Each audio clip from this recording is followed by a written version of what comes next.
بشار.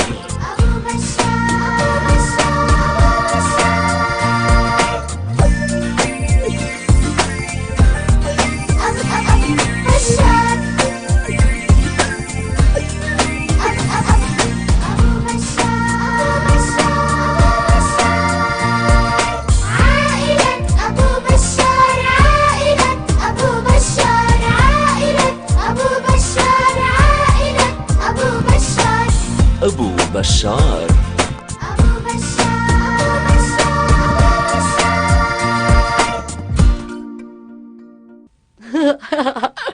كان شكله عجيبا وقد رقع ثوبه. وماذا بعد؟ أخذ الطالب يبكي عندما ضحكنا منه وأراد أن يخبر المدير. وأنتم لما ضحكتم منه؟ ذكرني بمشهد في التلفاز كان مضحكا. هل تضحك منه لأنه لا يجد ثمنا لثوب جديد؟ لا لا لا لا لا لا لا لا أحب أن تكون هكذا يا بشار. لا، الجلوس معكما أصبح مملا. ابني بشار يتصرف هكذا؟ وأكثر من ذلك أنه استهزأ به لأنه فقير يا عم. كل ذلك من العطاء الزائد الذي يزيد عن حده. الحل عندي يا عمتي. احذر أن يرانا بشار. أول مرة في حياتي أكتشف بأن الهدوء قتل للسان. لم أعتد عليه. إيه على أيام الصياح والضحك بصوت يهتز له الطابق العلوي.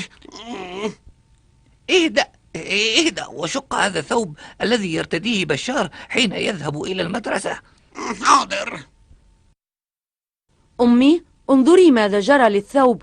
كيف سأذهب إلى المدرسة؟ لا بأس، سأرقعه لك حتى يشتري لك أبوك غيره. أنت جادة في هذا يا أمي؟ لم لا تسأل والدك؟ أبي، ماذا تقول؟ وقت المدرسة حان، بعد المدرسة أشتري لك غيره. على ما يبدو سيضحك زملائي مني.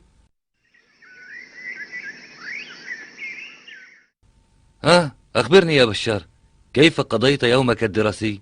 كنت خجلا جدا، فقد كنت في موقف الطالب الذي كان ثوبه مرقعا بالأمس.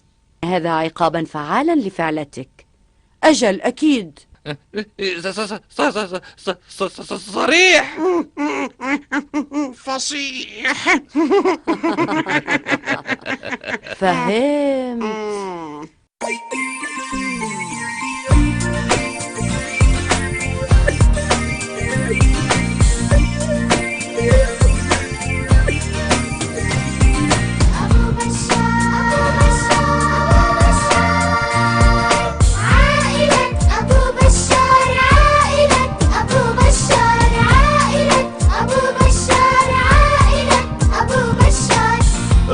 بشار.